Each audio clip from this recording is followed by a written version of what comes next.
Welcome to Swartz Talkin Sports. I'm your host, Les Swartz. Thanks for joining us. Just wanted to let everyone know real quickly, we will not have a live chat session tonight. Our girl's not here, unfortunately. She's on vacation, which is good for her, but bad for us. But we'll be back next Wednesday with a live chat, so you can actually ask questions to the guests or myself, and we can answer those. So sorry about that. Tonight we've got a great show for you. We're going to preview the Ryder Cup, the 44th edition of the Ryder Cup, being played in Marco Simone Golf Course and Country Club at Guidonia, Montecelio, Italy. I just want to make sure I had that right. So we're back on European soil. The United States hasn't won on European soil since 1993, and a team captained by Tom Watson at the Belfry. To put that in perspective, the last time they won on European soil, I was 30 years old. I'm 2 years away from early retirement, which means two things. Number one, it's been a long time, and number two, I'm old. With that, I'm going to bring on our first guest to talk about the Ryder Cup and some golf and some great stories as well. He's got some great ones. Former University of Arizona and University of San Diego Torero golfer, Lance Seymour. Hey, Lance.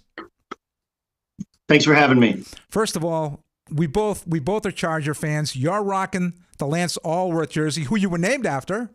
I was. And we've got John Jefferson, the autographed JJ, behind us. So it's kind of like golf and a Charger themed show tonight, right? Right. We can certainly bond over that. Being a Charger fan is a very difficult existence. It is. And we just get worse news every week. It's unfortunate. But, you know, this is going to be a big one. This is probably the biggest, no doubt about a team event in golf, no doubt, the Ryder Cup. With, differences to the Solheim Cup and the President's Cup and the Walker Cup. It's really the Ryder Cup, right? This is the big one. Mm-hmm.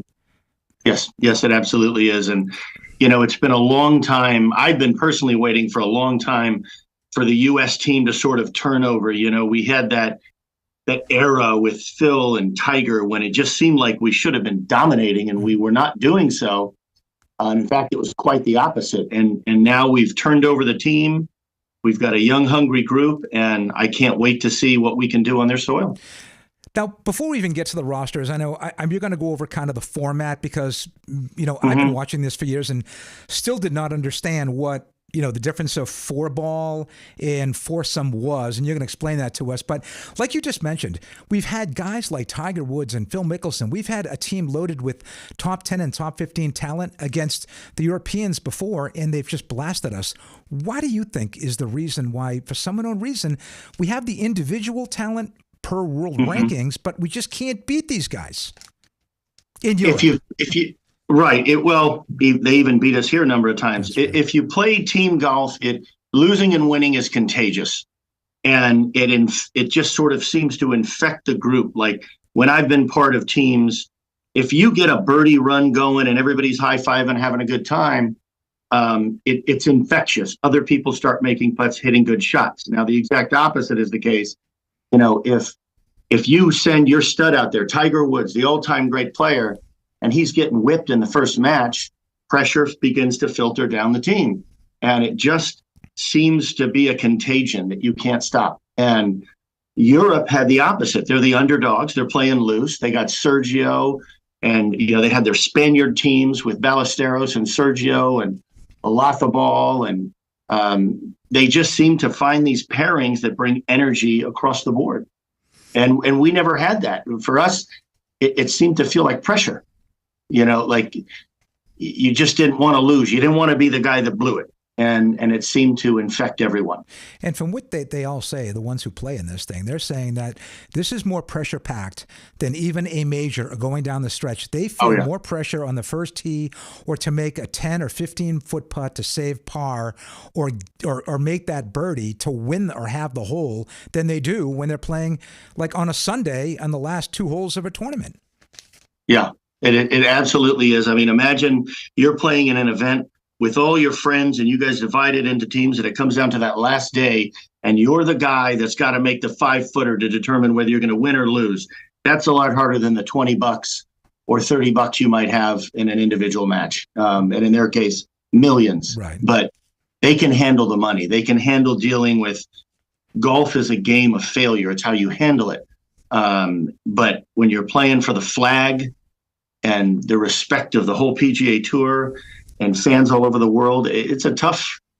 I haven't done it, but I can only imagine. So we start on Friday. I just checked it out. It's going to be broadcast like in the middle of the night here, at least on the East Coast, because the games are obviously 5 hours, ahead of time in Italy. But I know that obviously, I think it's going to be four. I don't know. Is it 4-ball first, or is it going to be foursome first on Fridays? And can you? They're going to do. It's traditionally 4-ball first, but the Europeans have smartly in this instance flipped it upside down, and they're going to do what you and I would probably call alternate shot, which is foursomes. They're going to do that first. They're two in the last 2 Ryder Cups. They're 12-2 in that format. They drum us every time, and I don't know why. There's no logic. It's not like we don't know how to pair alternate shot up together. It's just seems to be that way. So they're looking to put us behind the 8-ball, put the pressure on us, knowing that we're the favorites again, and hope to just get out to a lead and put the heat on us. So both days are going to start with alternate shot and then move into best ball, which is the 4-ball. And that is basically you play your own ball, tee to green, and the best score is counted, correct? Correct. Correct. The best score from each side counts for the team, and you go on. And then Sundays are the singles. We put out all 12 of our players against 12 of theirs, and you either win, you lose, or you have. There's obviously you can have a point if it comes in a tie. Correct? Yes. And absolutely. Okay. And now I do know that 2 years ago, at Whistling Straits, we drubbed the Europeans. I mean, it was a beatdown. But we also had a lot of players on that team that are not on this team and we'll talk about that, the whole live situation, right? But what I'd like to do right now is we can bring up the Team USA roster, and what we're going to do is we'll look at the roster real quickly in the actual world rankings from Team USA, and we can take a look at that right now. We've got 3 rookies that are top 10 in the world, which is incredible. It is. And honestly, they're the ones that worry me. I have a few people on this team that just experience gives me pause. I have no problem with Max Homa. The guy's clutch. He's proven it time and time again.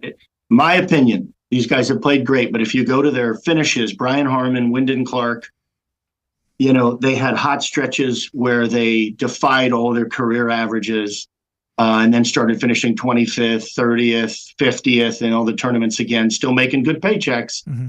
But it's the strength of their major wins that put those rankings where they are. And I love the guy, but I'm worried about Ricky Fowler. Yeah, I wanted to get to that because there is, in the golf world, there was 2 real controversial picks. Fowler being one of them, and the other being Justin Thomas, and we'll get to Justin. But and everyone loves Ricky, right? I mean, he's a great guy. He signs all the autographs. We're all happy that he kind of got out of his funk the last 5 or 6 years and finished. He's right now world ranked 25th. But I look at his record, his overall record, and especially in Europe, he's 1-6-5. Yeah, 3-5-7 overall in his career, and I've watched so many of his matches over the years, and he comes up just a hair short every time. Not every time, obviously, but he's close, he's competitive, he's always right there, but it just doesn't seem to go our way as much as and this was when he was still kind of the up-and-coming young gun, and you don't go through 5-6 year slumps in golf for no reason. It's usually up here. And I just worry that the pressure he's going to revert. And one of the reasons I admire Ricky is when you look at the profiles of the people that jump to live golf, he would have been somebody you could see making the jump, not because of his age. A lot of them jump. They're at the end of their careers. We can go through those guys later. But Ricky was a big name. He was going to get a massive 9-figure paycheck to go over there, and he didn't do it. He stayed because he wanted to continue to compete with the best in the world and play for a legacy. And I can't help but admire the guy for that. Do you think that being on the team is kind of a reward for that? I do. And, part of it, Europe always had this camaraderie thing over us.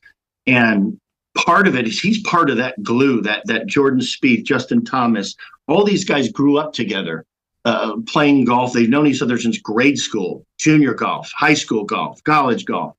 And there's part of that belief in picking each other up. And that was sort of what the Europeans always had to over us with their countrymanship pairings. And I think that's part of what they're trying to keep together, because that's when we turned the tide. Now, you obviously, we touched on Justin Thomas as well, who, again, incredibly likable player, great guy. I mean, everyone loves Justin. You know, he just did not have a great year. You know, he's really not in form. He just played in a tournament a few weeks ago on the fall swing, and he finished in 5th place, which was a really good placing for him because he really hadn't done much. He didn't even qualify for the FedEx Cup this year, right? So maybe there was like people talked about Cam Young. You know, you passed over him. He's world number 17. Lucas Glover has been hot. He won 2 tournaments. Didn't have a great showing in the FedEx Cup final in the Tour Championship, but, you know, had 2 wins in a row, was definitely informed. Tony Finau was a top 25 player. Why do you think Zach Johnson ultimately took Justin Thomas? Justin Thomas is our Sergio Garcia. He's our Ian Poulter. He is the emotional energy for the team. He is the glue that binds them together. And I know his form was not good leading up to this, but I think he's going to turn it around. He already has. And he's the kind of guy, he runs on emotion. And whether I don't know what happened this year, if he was bored or just whatever married. Was getting to him. Did he get married? Yeah, well, there you go. That could be it. But he's going to turn it around. He's going to be fine. I don't think we need to worry about him. When it comes to the captain's picks, and I don't want to jump ahead. Am I jumping ahead on you here with okay. Where I have a problem is, you know, originally going into this, there was going to be no live golfers on this team. Now, Koepka made it impossible to deny winning a major, playing great in the other majors. But if I'm going to build this team and I truly want to win, I don't know how I'm taking Ricky over DJ. And I know he hasn't played that good recently, kind of like Justin Thomas, but this is Dustin Johnson we're talking about. Right. He's going to turn it around. He was 5-0 last year or 2 years ago. So I don't know how you leave him off. I'm on the fence about DeChambeau. You know, he's not the most likable guy on the planet. That's true. But he is intimidating. And he does seem to rise to the occasion, which is what you need in this Ryder Cup. And that's where I worry. Like, it seems like guys that have struggled in the past tend to struggle again. You know, it's that Charger mentality. Sorry to bring it up again, but you're running out there to kick that game-winning field goal. You know how you and I are both feeling. Like you're not confident. Yeah, here comes the wide right, you know, whatever. So patterns tend to repeat themselves, and guys that have been successful tend to repeat it. Tend to get their energy up, their games come back, and then vice versa. Well, I think that's a great look at the U.S. team, and you gave some real compelling reasons why Zach Johnson ultimately made those choices. We're going to come back after this. We're going to look at Team Europe, and we're going to get your picks and a couple of really interesting stories about some Hall of Fame golfers. We'll do that when we come right back. All right. Forever 24 Fit, Leland's only gym with 24-hour access. Get fit when it's convenient, utilizing Life Fitness, cardio, and weight machines. And for those of you who prefer free weights, there is a free weight area as well. Start your membership today and get on your way to a better you. Six Happiness. Enjoy fresh Asian cuisine in a relaxed and friendly atmosphere where we believe good times deserve great food. Featuring the best sushi chefs in the Leland area. So come on in and we guarantee you will be delighted.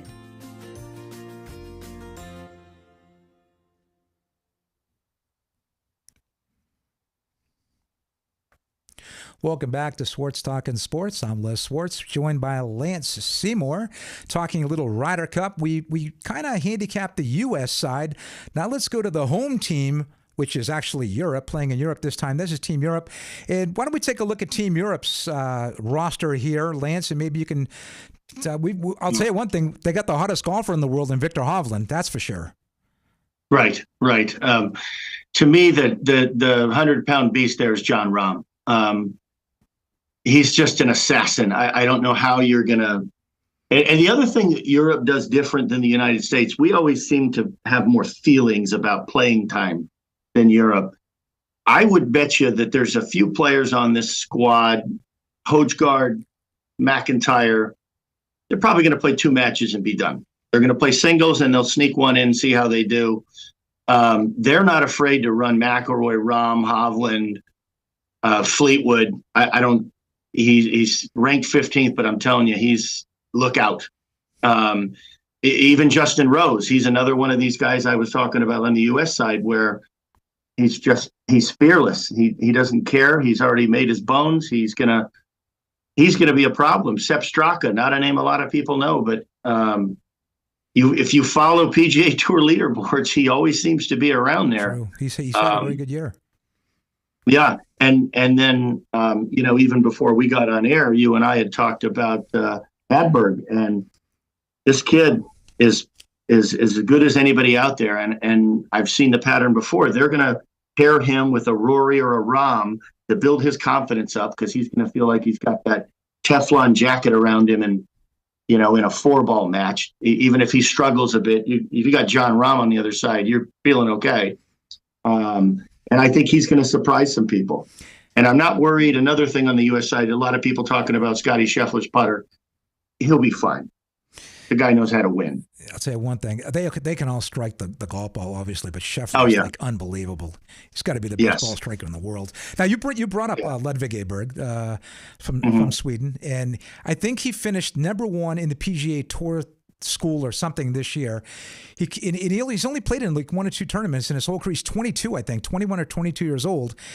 And do you think that maybe because he hasn't been here before, that the moment isn't going to be too big for him? Like you said, they'll pair him with someone who's a veteran that's been there, and he won't be as nervous as maybe someone who's been through this a few times. I absolutely agree with that because ignorance is bliss in this case. He's always probably been the top player, top amateur, top college player. He suddenly makes the Ryder Cup right away. He's going to get paired with a superstar who's going to cover him, keep his emotions in check, keep his energy up. And I think he's going to be great. He's our Scotty Scheffler of last year. I remember Scotty Scheffler was a very controversial pick. But if you ever watched him play in match play, you realize the guy has ice water in his veins. He's fearless, and you could see it. And then that propelled him to the number 1 player in the world. So I think we got to look out for the young guy. Yeah, well, let's see what they do. Let's see how Europe actually treats him. Now, the interesting thing is normally, and especially 2 years ago, is we were the ones who were the bombers, right? We were the guys who were long off the tee. We set that team up, DeChambeau and DJ and Justin and all these players. But if you look at it this way, it's almost flipped. I looked at the rankings and the statistics in the tour. They've got a ton of Europeans in the top 20 or 30 in driving distance, in total driving, led by Rory McIlroy, who led the PGA in driving distance. So it's kind of reversed a little bit with Team Europe. It absolutely is. They averaged 308 off the tee. We averaged 305. It's always been the other way around, and by a bigger margin than that. And so they used to try to narrow the golf course, shorten it up, play target golf, raise the rough, and take our bombers away. And now it's kind of the other way around, where we're actually the more accurate team. We're the shorter team. And one thing I think they may have done wrong, I don't know if you looked at the breakdown of this golf course. I haven't. It's all extremes. So you're going to start off with a 445 yard par 4. The next one is like 520 par 4. And then a couple holes later, you have a 300 yard par 4. So they want to prioritize length and long irons, but then they also want the excitement of driving the greens. So it's going to be a really interesting setup. I don't know if I agree with the way they set it up. It's par 71, 7,200 yards. That's not going to scare any of these guys. They play that in the majors all the time. But it's the configuration. It's the extreme difference between the long par 4s and the short par 4s. That is interesting, and I think that definitely plays into the strength of the Europeans, because I think there's a number of them that can actually go for those greens. I know a lot of guys will try, but I think McIlroy can do that, and Rahm can do that, and Hovland can do that. Hatton is sneaky long. He is. He's a very sneaky long player, and he's been playing exceptionally well. These are guys that I'm looking down the list here that do not have great Ryder Cup records because they've only played one, and that was in the United States when they got bombed 19-9 a couple years ago. But Fitzpatrick is not as bad as his 0-5 record. He's one of the best putters in the world. Hovland is 0-3-2.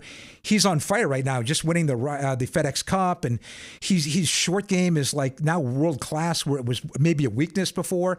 And I think I just think these guys are ready to bust out in this Ryder Cup. Yeah, they could be. And you brought up Victor Hovland. I have watched him many, many, many times, and up until a couple of recent breakthroughs, he had a little bit of the Sergio Garcia in him, where he would always be in contention, and then he would always somehow find a way to blow it. Always. He'd finish second, third, fourth, but something would happen, and I'm not 100% convinced he's figured it out. Because once that stuff gets in your head, now maybe he has with the recent success, but Victor Hovland's an amazing player. There's no question. And he's I think he's only 25 years old. I mean, he's a young guy. That's incredible. And he's out of Oklahoma State, right? He's with all those, the Ricky Fowlers and all these other kids coming out of Oklahoma State. Yeah. So. Yeah. And he was one that was destined for greatness. And, not everybody figures it out right away. Not everybody comes out in a sport and just right away clicks and starts winning like a Tiger did, or even Phil for that matter. Sometimes it takes a few years to sort it out and kind of get that feel for winning. Tressler blew a lot of tournaments before he started winning. Well, what we're going to and then once he got it. Yeah, no, and I agree with you on that. And I do think he's matured, and his game is really has taken off, and it's proven by the success rate this year on the PGA Tour. So we basically looked at Team USA and Team Europe. We're going to save your prediction for about a little bit down the line. We're going to bring in our very own Benny the Book, the King of Carolina, and you guys are going to make your picks. But real quickly, you've got a very interesting background because, you played collegiately at Arizona. Mm-hmm. You were a Wildcat. You played for the Toreros, which nobody besides you and me know who the Toreros are. That's right. Well, this guy Craig out there does know all these nicknames, so he does know who the Toreros are. But you played junior golf with a couple of Hall of Famers, and they're iconic names in the golf world. They would be Phil Mickelson and Ernie Els, and you've got some. When you played with these guys, kids growing up, did you see greatness on the horizon for Phil or for Ernie? Were they that much better than? I'm not going to say better than you, but were they that much better than the average amateur at that time? Like, what was it like playing against them? So my first experience with Phil Mickelson was this would have been 1983, I think.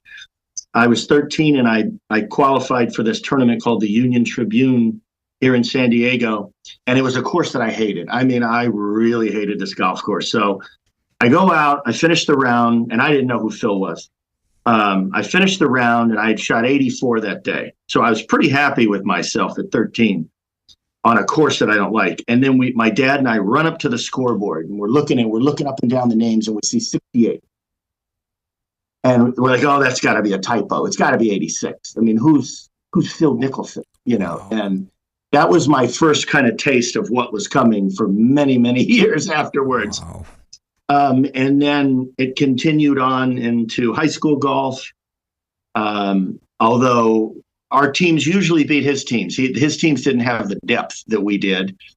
And then, continued on into college, and he was different. And then you knew, but he was a more fiery guy. Mm-hmm. So I played with 3 Hall of Famers, Phil, Ernie, and Jim Furyk. Okay. Phil had a little more passion and energy, something a little different than the other guys. Ernie and Jim Furyk they're just almost emotionless robots. And I mean that in a good way on the golf course. But Lance, just to interrupt you for 2 seconds. So just speaking about these two guys, and you want to talk about two guys who are known for their swings, right? Ernie, the Big Easy, that real long, smooth, languid swing. And Jim Furyk, did he have that hitch and that crazy kind of swing back then?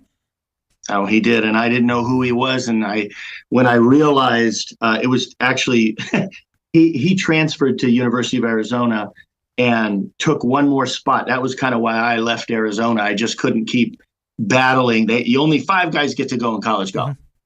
And at Arizona, there was typically 3 or 4 guys that had guaranteed spots. So that would leave the rest of us, 4 or 5, battling every week for that one, that one spot in the tournament. Mm-hmm.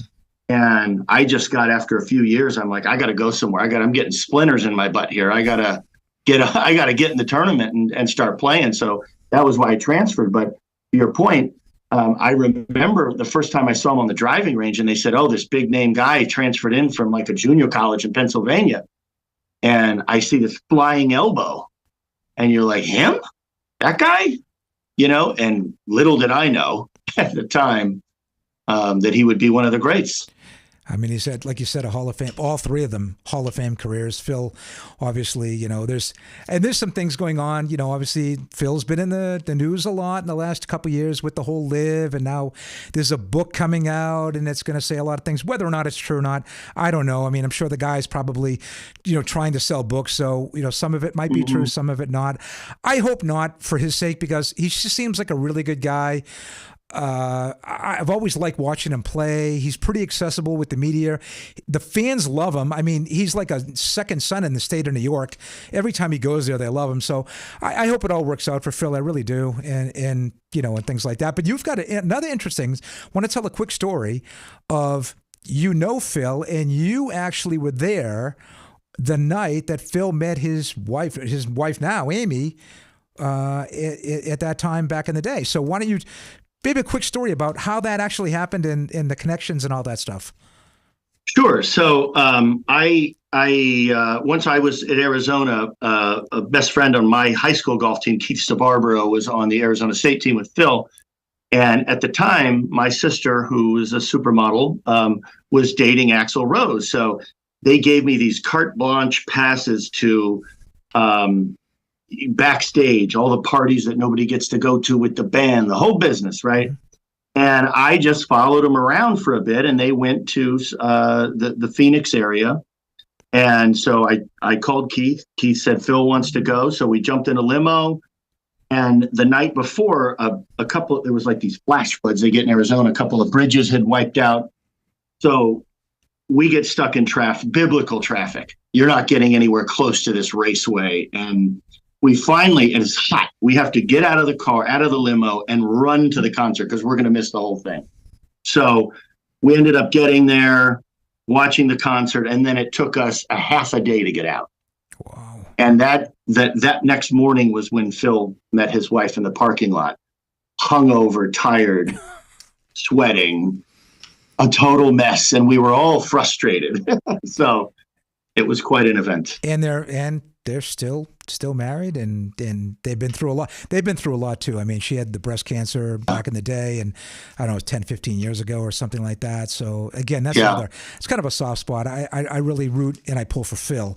Now, what I'd like to do is I would like to bring on, if we can, my amazing producer, Tony, and try to get 3 of us on at the same time, which we've never accomplished. And that would be Benny the Book, the King of Carolina, if we can somehow get Benny in here. I don't know if we can. There he is. I see him out of the corner of my eye. Hey, guys. How you doing? Benny, how are you doing? Benny. What's going on, Les? So Lance. What I'd like to do, because I know, Lance is in the West Coast. It's 3 hours earlier.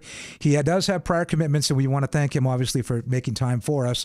But I want to get your picks, and I want to know why. So I'm going to go to our guest, Lance, and I want to get your pick on the Ryder Cup. Who's going to win this thing and why? Okay. Well, it pains me to say this because I love the Ryder Cup with all my heart, and I want to beat them so bad. But home field advantage, as it were, home course advantage in this event is too much. It's too much. I think Jon Rahm is too much. I think Rory is going to absolutely go crazy. I think Fleetwood's going to go crazy. and I think ththey're going to clip us. By a point. I think it's going to be like a 14.5, 13.5. And I don't want that to happen. I was looking at earlier. We haven't had a close Ryder Cup in over a decade. The last one that was a point was 2012. Wow. They've been blowouts. That's not going to happen. You're not going to blow this USA team off the map. But I just, there's something about these events. And I'll go even deeper in the prediction. It comes down to the 18th hole. There is going to be a half a dozen matches or more that are tied going into 18, and it's a par 5, reachable in 2. Somebody's going to birdie it and somebody's not. Somebody's going to miss the fairway and somebody won't. And I think that's going to turn the tide. When this is all over, if you look at who won the 18th the most, that's your winner. All right, so Lance likes Team Europe to retake the cup. Benny, you're our betting guru on obviously everything football right now. What is your take on the Ryder Cup and why? I agree with Lance. I think that there was a few guys that you didn't mention, like Shane Lowry, won a major. These guys just seem tough, like they've been fighting all their life. It's the small little countries against the big USA, and USA privileged, other countries less privileged. They just seem hungrier, the European golfers. He mentioned Tommy Fleetwood. I love the guy. I think he's always there. He's always there. You brought up a point about Hovland. In the last year, his short game has gotten tremendous. That's why he won all these years. You were absolutely right. I rooted for the guy every tournament, and he was always there. He'd finish second or third. He'd do something stupid. He'd hit it. He'd miss the green by 5 feet, and then he wouldn't get up and down. All these guys, that's what you got to do to win. You got to get up and down. They're all going to bomb it out there. They're all gonna hit good iron shots. You got to get up and down. And you gotta make the putts. Europeans, the Spaniards, they're like very creative. They make these shots that they practice shots that other golfers probably don't practice. Seve was always like that. They always had the guy that taught these guys. And I think that's the big difference. And I think I agree with Lance. I think Europeans are going to win. It's a good underdog. They're not a big underdog, but they're. Do you think it's underdog. A close match? Do you think it's Lance? No, I think I don't. I think Europeans are going to win it pretty handily. Wow. Okay. They got some golfers there that, like he was talking about, Ricky Fowler. He's a great guy.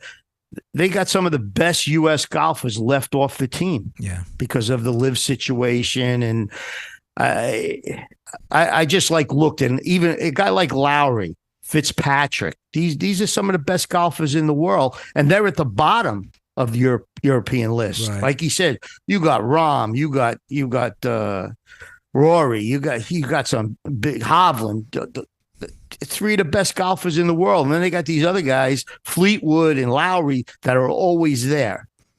All right, so you're agreeing with our guest Lance and both the Team Europe. As much, something, I'm going Team USA because someone's got to stick up for the good old red, white, and blue. So I'm going Team USA. We're going to wrap it up in a couple minutes and go, but I just wanted to throw this out there because Benny's on here. Benny's an avid golfer. I'm a semi-avid golfer. I want to ask Lance this one quick question. It'll take 2 minutes. A mid to high handicapper plays maybe once a week on a Sunday. What's the biggest thing he can take getting to the golf course, or what's the biggest thing he needs to really concentrate on? It's a once a week golfer to try to at least maybe shave 1 or 2 strokes off his game. What's the best thing? And I know Benny's going to say for me not to play. That's not true. I'm just going to ask the question, what do I need to do to shave 1 or 2 strokes off my game? I have this conversation with a lot of friends that are, shooting in that 90 range, and you're shooting 90 because there's something wrong with your game. There's somewhere that you're deficient, and you need to focus on where that is. Are you missing? Are you picking up penalty shots? Are you 3-putting? Do you have a problem in the bunker? I heard that might be your thing, Les. Absolutely. I need a pail and a shovel.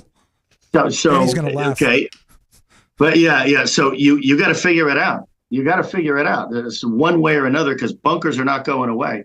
But everybody has 2 or 3 areas that they're losing the majority of their strokes. And you need to address those specific parts of your game. For me, I know where I struggle. And I try to learn how to fine tune those even in the middle of the round. I mean, if you're missing short putts, have you tried a different grip? Try the claw grip, try something, try anything to change the mechanism, because golf is in our head, most of it. Very, very much. And that's what Benny's going to say. I need a psychologist along with you me. You need a psychologist. I do. Yeah. I'll tell you the truth. I need one too, right, Les? You played with me plenty of times. 15 holes, you'll think I was a scratch golfer, and then 3 holes, 7, 8, 7. I lose the focus. But that's what makes this game so frustrating, guys. It's so frustrating because you can have a string of 3 or 4 holes where you go, 3 pars and a birdie, and you're like, I'm gonna shoot in the 70s today, and then you just go out and it's like you forgot how to actually play the game of golf. Like you just forgot how to swing. Why does that happen? I don't know, but I can tell you the great ones. We talked about them earlier. They don't let it get to them. My dad used to always tell me that they didn't allow parents on the golf course in these events. So he would patrol around the fences on the outside. And he said, I could, within a few shots, know exactly what you were shooting just based on your body language. Wow. The Ernies and Furyks, they could have made eagle or double bogey and nothing changed. Nothing. They don't let it get to them. They don't hang on to it. And I think that's where most of us amateurs go awry, is you have those good holes, you get off to a good start, and then a few bad ones, and you're wondering what's wrong. Oh my God, you get frustrated. You hang on to it. Exactly. So it's learning to just move on to the next shot. That's golf. That's golf. It is. That is golf. Well, Golf is one bad shot. You can make it, the next shot is good. You're right back in. You're right back in there. And that's all you need is that one good shot. But that's very hard to do. Yeah. Yeah. Well, I want to say it has been a privilege to have you on. I want to thank you for taking time. I know it's difficult with the 3-hour delay, the 3-hour behind in California, for you to make time to come on the show. Got to love the fact that we're both Charger fans, which is outstanding. Yes. Again, outstanding analysis here. I think this is great, and we're going to really check this out as we move into the weekend and watch the Ryder Cup. So I want to thank you again, Lance, for coming on. I hope to have you on next year if you can make time to talk about some of the majors. We can do the same thing. We can debate maybe Lives in a different place next year. We'll see how that's going. But again, I want to thank you very, very much. I want to wish you a very great weekend, and hit 'em straight. Always. All Thank you, Les. Thank you so much. Thanks for having me. We'll be right back with Benny the Book, the King of Carolina, after these messages. Jim's Pawn and Guns Shop, located at 4212 Oleander Drive, Wilmington's #1 firearms dealer. Sporting a large inventory, including all brands of handguns and long guns, a full stock of accessories, and all types of ammunition, Jim's Pawn and Gun Shop has it all, including the best customer service in the area.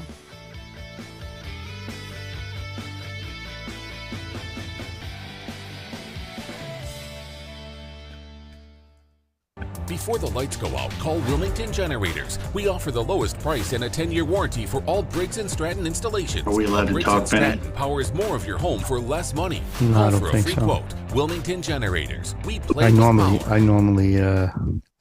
mute this. Hi, welcome back. This is Les Swartz, Sports Talkin Sports. This is what happens when you go to live television. People are supposed to be muting and they don't mute, unfortunately. But we're back. And again, we want to thank Lance for coming on and joining the show. We've got Benny the Book, and we're going to do Benny the Book's picks this week. We got to congratulate Benny. 7-1 last week in totality, 4-0 in college, and 3-1 in the pros. And it's not easy to pick these games, folks, especially this season in the NFL. It's topsy-turvy. So, Benny, congratulations on going 7-1 last week. Thank you, Les. Hopefully, I could do as well this week. And it's going to be tough. It's going to be tough. I'll tell you, the pros. I was watching a show today, and the guy was talking about. He goes, one week a team looks terrible, and then the next week they shellac a team. Like, look at the Texans. The Jaguars were supposed to be an up-and-coming team. I unfortunately got stuck on them the first few weeks of the season, and I took them. And I'm not going to fall into that trap this week again. I'm going to stay away from that game. I would stay off the Trevor Lawrence bandwagon for at least a couple of weeks. But you see how they turn it around. Maybe they'll turn it around. But I got some good ones for us this week, I think, and hopefully I'll do as well as I did last week. Well, before we get to the picks, I just want to quickly go over, we always talk Heisman every week, right? And this is one of those things where, you have a great game, you elevate, and you don't have such a great game, and you kind of fall out of contention for the Heisman. But, this week there was a big game, and you had won that game. You took Notre Dame. They did cover. They should have won the game. I think that was the end of the game. Yeah. Miscues by having 10 players on the field and 2 plays against Ohio State. They gave the game away. They dominated the whole second half. A few questionable play calls. They try to run a trick play, just run the clock out. They were just trying to run the clock out. They would have got 1 or 2 first downs. The game was over. And unfortunately they didn't. And then the defensive coordinator, for whatever reason, they were blitzing the guy every down. And then on fourth and 19 at the 22-yard line, he decides to put his guys in the end zone, and the guy throws the ball to the 1-yard line. Line up at the 3-yard line and let him catch it before you. I don't know why the Notre Dame guys were behind the guy. Yeah, that's a head scratcher to me. I didn't understand that at all either. And then, of course, it's hard enough, though, Benny, to stop a team 11 on 11. Now you're playing shorthanded. Right. Yeah. Two plays, 10 players on the team. Defensive coordinator in the pros, the defensive coordinator probably be fired, but in college, I think it's a little bit different. So Sam Hartman, obviously, it wasn't like he played a terrible game at all, but but he didn't play. He didn't do anything special. Nah. He didn't do anything special. He kind of falls out of thing. Yeah. There's a new man leading in Vegas. Mr. Penix from Washington has taken the lead as the favorite, and I think you have 4, 5 guys in the Pac-12. 4 players in the Pac-12 in the top 8 for the Heisman. Right. Now. So I picked Washington State last week, and Ward was phenomenal. He was watched that game, sensational. Benny. I watched that game, the entire game. And this kid in the first half was 19 for 20 for almost 300 yards and 3 touchdowns and a rushing touchdown. I mean, he looks like the real deal. And Washington State looks like they're on a mission to prove everybody, listen, you blew up the Pac-12. Well, guess what? We're coming after you, and we're making it personal. I really believe that. But it's going to be tough, though, because Oregon and Washington both look like very powerful teams. I mean, Bo Nix is right there for the Heisman. Yeah. But it's going to be a wild one. They're all Utah. I won with them last week. They scored 1 offensive touchdown without rising, which is amazing. They're undefeated and they have no offense. Their offense has been non-existent. Their defense was smothered UCLA. He smothered the kid. He looks like he has great potential. I mean, he really, they put a lot of pressure on him. They beat him down, and their defense was able to hold him off. I was going to say, I think in the last series, UCLA got the ball back, and Utah had 3 straight sacks on second, third, and fourth down. Yeah, they went from the 20-yard line to the 1-yard line. Yeah, and just took the game. It just took the game away. Well, let's look at. We're going with 4 picks in the in college, and 4 in the pros this week. Again, 7-1 last week. You are the king of Carolina. You have ascended to your throne. Let's see if you can stay there this week. And let's go with the first game. You've got Syracuse and Clemson. What are you liking here? All right, I'm really liking Syracuse plus the 6.5 points over Clemson. Clemson gave the game away last week to Florida State. They should have won the game. They were winning the whole game. But I wasn't that impressed with Clemson. Florida State's defense played pretty well against them, and they just didn't look like the same old Clemson. They made a few mistakes, and Syracuse is 4-0. very powerful offense. Garrett Schrader's played really well at quarterback, minimized mistakes, and has run the ball very well. And they always play good in the dome. They love playing at home. So I really like Syracuse plus the 6.5 points. So we're taking the orange over the other orange, Clemson. This one's Tigers. a head scratcher for me. I'm kind of I don't know about this one. This is Nebraska at home against the Wolverines of Michigan. Who do you like? I like Nebraska. I just have a funny feeling. I watched the game against Rutgers. The score at halftime was 14-7. Rutgers was right in the ball game, and they were marching to tie the score, and they tried this little screen pass, and there was like a pile of like 6 guys, and all of a sudden one of the Michigan guys comes running out of the pile and runs 70 yards for a touchdown the other way. And after that, it was over. Rutgers didn't have the offensive firepower to come back once they got behind, and they knew that. So I got a feeling that the Cornhuskers, they're going to keep it close, and I think their 17 points at home will be good against Michigan. And now this is a rumor. It's an unfounded rumor that play that Rutgers ran was actually called in by TC to Greg Schiano. I mean, is that right? Can we substantiate that? Yeah, that sounds like right. Yeah, that's some Tom TC would call. That's what I'm thinking. Tom. We're just kidding you. We've got the third game. You've got is a very good team actually. They've lost one game this year, but a very offensive. Another team with a lot of offensive firepower. That's the Tulane Green Wave playing the UAB Blazers. Who do you like in this one? I'm going to lay the 21.5 points with Tulane. That's a lot of points, Ben. They got a very good, very, very good offense. They went to they lost on the road, and they were right in it. They had 2 chances to win the game and ended up losing, I think, by 10 points. But they're offensively, they have a very good offense. UAB's coming off playing Georgia. So I have a feeling they probably are a little banged up. Georgia they scored 24 points against Georgia, which is kind of miraculous because Georgia has a tremendous defense. They do, but they haven't looked really that fantastic this year either. Yeah, they really haven't. Yeah, but they got the players. Their quarterback is starting to play much better. Yep, Georgia.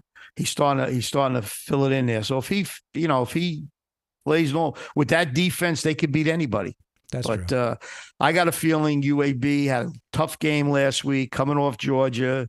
Tulane is going to put a big number on the board offensively. All right, so you like Tulane, I like the Tulane with 21.5 points. Okay, so the number 4 game is obviously this is you're rolling with these guys always. It's your I know you're wearing the shirt. You got the thing in the back. West the Virginia West Virginia Avenue. Now this is crazy. I think they're getting 12 points against TCU. 12 points against I like TCU. This pick. I like this pick. Now, I've been to plenty of West Virginia TCU games. I was going to wear my shirt. West Virginia has a very, very good defense. They've been playing very well. I didn't expect much out of them, but I've watched them the past few weeks. Defense playing very well. They have a very, very good running game. The strength of their team is their offensive line. They have an All-American center, probably the best center in the country. So they're winning the way you really win football games. Defense, running the ball. I don't know for sure if their quarterback is back because he got hurt in the first quarter 2 games ago, and they played with their backup quarterback last week. But TCU, they had their year last year, lost all their play. I know they scored 40-something points last week, but that was against SMU, who doesn't have a great defense. West Virginia plays well on the road. I'm not going to tell you they're going to win the game, but I think it's just going to be a close ball game. So 12 points. I think we're going to be very good. You're taking the with guys the running from game Morgantown. and the defense. Okay, Morgantown. Okay, so you got Syracuse at home getting points. You got Nebraska at home getting points, a ton of points. You're taking Tulane at home to blast UAB, and you got West Virginia on the road getting 12, which I 12. actually really do. I'd like West Virginia to win that game outright. To be honest with you, I think they're going to win that thing.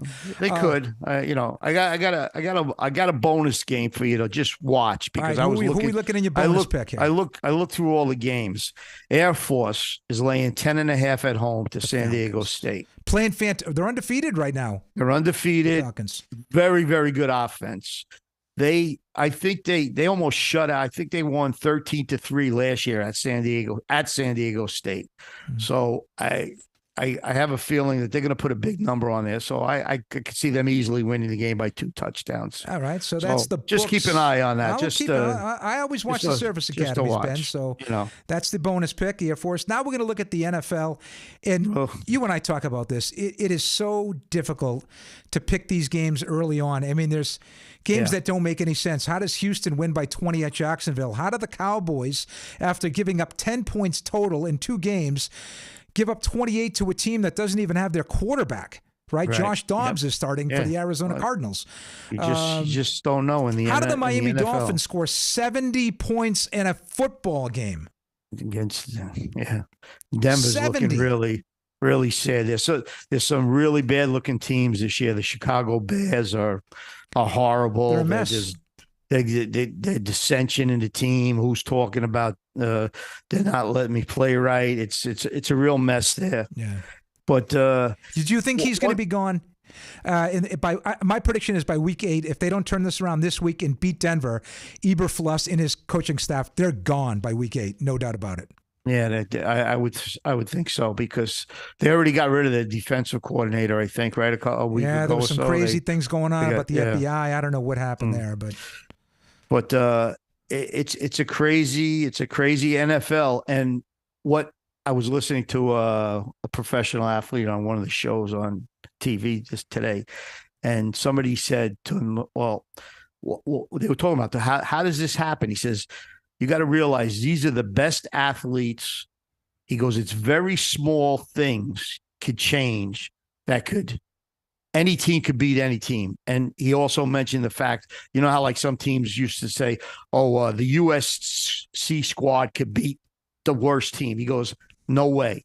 He says, the worst NFL team would destroy Alabama because it's just a different level. Mm-hmm. They're all great athletes. They got to the NFL for a reason. Mm-hmm. And he says anything could happen because they were all that close. He said, the Cardinals, they played really tough. He goes, they could be 3-0. They were killing the Giants. Yeah. They fell apart in the fourth quarter. So that's what it is. So I looked at I thought it was a pretty tough week. I came up with 4 games. Okay. You never know. Let's start at the first game. Let's go, and that's Kansas City and the New York slumping Jets. Right. Now, you look at this game, you say, the Jets, they can't even score. Right. And Kansas City, they're great, right? They put on points on. I'm going to have to go with Kansas City laying a 9.5. I think the Jets are really in a lot of trouble. Their offensive line wasn't good. Aaron Rodgers, the best thing might have happened to him that he got hurt because he might have got killed during the year. They thought he could offset the line, like get rid of the ball or whatever, but they'd be chasing him around. So I'm going to have to go with the Kansas City Chiefs laying a 9.5 at the New York Jets. 9.5 on the road. But you know something? They've got a little extra behind them, evidently. The big news with Kansas City isn't Patrick Mahomes. It's not Andy Reid. It's Travis Kelce is dating Taylor Swift. Yes, very. She was at the game. Did you see how she was with his mother and she was screaming and yelling? So what is this, the Swift factor? Yes, it's the Swift factor. Okay, we're going to go with... Do you know his jersey past Mahomes because everybody... Because of Taylor Swift? All the Swifties are grabbing his jersey. They're all football fans now. Oh, God. Well, you know something? Good luck to her. Good luck to him. I don't think this thing's going to last. This is another one of those, Aaron Rodgers was dating Shailene Woodard, the actress, and he went into a cave somewhere for 5 days, and that didn't work out. So I don't think this thing has any legs either, but whatever. Good luck to them both. We got the Philadelphia Eagles, who are undefeated, playing against Washington, who got thumped at home last week. I mean, they got throttled by the Bills. Who do you like and why? I like the Philadelphia Eagles laying the 8 points against the Washington Commanders. You didn't say Commodores. I did. Finally, it took me 3 weeks, but Philadelphia isn't playing that well, but they're still winning, and they're winning decisively. I mean, they don't look great, so sooner or later it's gonna start. And I was very disappointed in Washington last week. I guess maybe Sam Howell maybe doesn't have it. He's a rookie. They really got thumped by Buffalo, and I got a feeling that they'll win this game by at least 10 points. Philadelphia. Well, I hate to say it, in our NFL preview show with Johnny Greyhound, I said, I hope Sam Howell doesn't play like Thurston Howell. And unfortunately, he did last week. He did, yeah. So he played very well in the preseason, and they were expecting very good things from him. But preseason is not the real deal. No, he's playing against guys who are going to be flipping burgers in a week, right? Yeah, so you like Philly? Won't even be on the roster. Okay, so you like Philly, given the 8, given the 8. Now the third game is another team that's playing lights out on defense. Obviously, Nick Chubb going down, huge loss for the Browns. Jerome Ford's picked it up a little bit, and I think they just got Kareem Hunt back into the fold, correct? And they had good news. He's gonna be able to recover, and he's gonna be back. He is. I did not hear that. Second major, they said it wasn't. They wasn't as bad as they thought it was going to be. Okay. Better than they expected. But he's going to miss the year, but he will be back next year. That's good. Not career ending, but their defense is playing lights out, and they've got a game against. They've got to corral Lamar Jackson, who ran for over 100 yards in a loss, and you predicted that one. You said they were losing a lot of guys last week. They had seven players out. I don't know. It's too early in the week. I don't know if they're all coming back or whatever, but the Browns defense is tremendous. Mm-hmm. Their defensive line, Myles Garrett, he's chasing everybody all over the place. And they're starting to move him around like they do, other great defensive linemen, so that you don't know, you never could know where he's coming from. Mm-hmm. And they can't have a blocking scheme to say, okay, we know he's coming from here. We just move the guard over and we double team him, or put the tight end over there. He could be anywhere. He's standing up, running from every place. So I really like the Cleveland Browns laying the 2.5 against the Baltimore Ravens this week. All right, so you like it's the a Brownies. big divisional game. This is a very important game. Okay, divisional. This next game is going to make all my friends back in New England and Massachusetts happy. Yeah, I hope you like that. I like the New England Patriots plus the 7 points at Dallas. I don't know. Patriots offense, just, they're not very explosive at all. But their defense could make Dak Prescott commit, stupid plays again. Belichick is good at that. Takes away, they're a tough defensive team.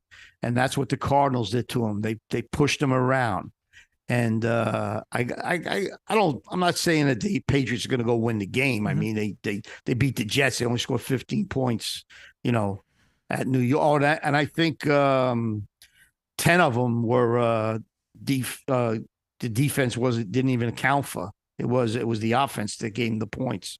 But I think the game will be close. And I like New England plus the 7. You like the Pats plus the 7. So let's recap real quick. Benny's picks in the NFL. He's got Kansas City and 9.5 against the Jets. He's got the Philadelphia Eagles. Almost said Flyers. Got the Eagles giving 8 to Washington. Cleveland 2.5 over the Baltimore Ravens, and the Patriots getting 7 on the road against the Dallas Cowboys. Benny, before you go, real quick, I know you didn't pick this game, but this is really the marquee game of the week, I think, and that's.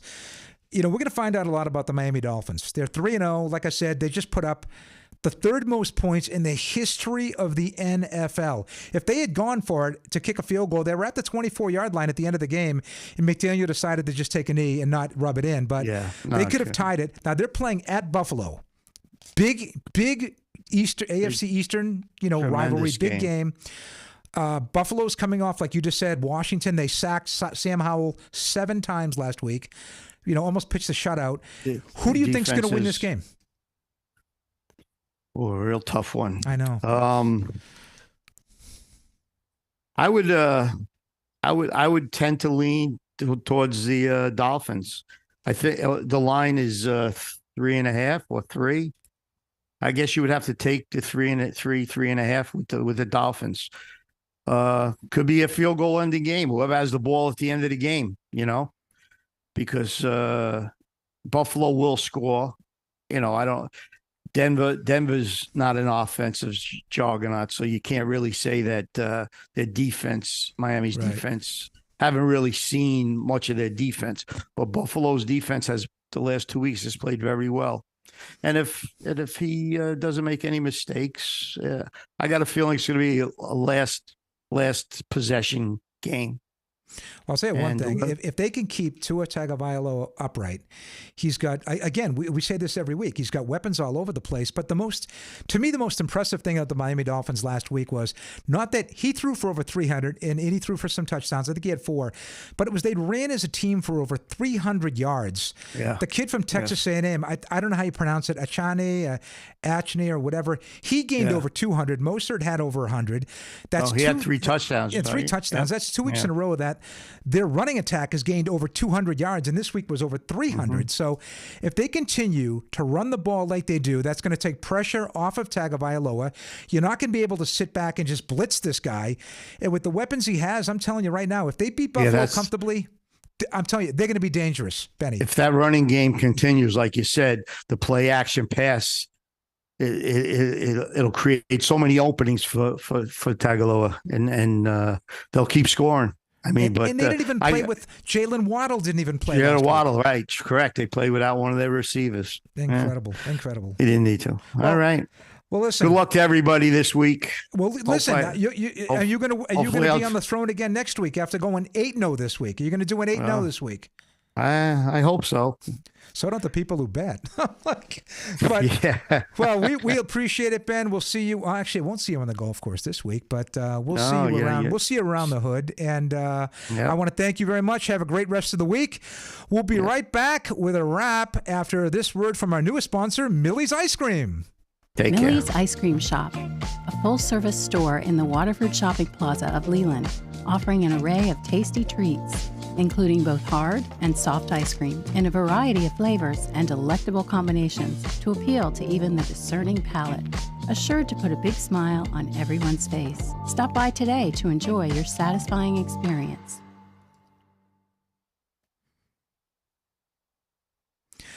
Back to Swartz Talkin Sports. I'm Les Swartz for the wrap. By the way, Millie's Ice Cream is really, really good. Just letting you know. Just want to always say to everybody out there, please hit that subscribe button. If you like the show, please hit it. Comment. Next week, we'll go back to the live chat session. It would be great. We hope to have a good show for you. We'll let you know when the shorts coming up this weekend, what we're going to have next week. But always let you know that Swartz Talkin Sports is available via Spotify and Google Podcasts. That's brand new with us. And also be sure to follow Swartz Talkin Sports on TikTok and Instagram at Swartz Talkin Sports. Again, very, very special thanks to Lance Seymour for coming on and talking Ryder Cup with us. Benny the Book, the King of Carolina. Let's go, Benny. Let's go 8-0 this week. Everyone have a great week. We'll see you next Wednesday, 7 p.m.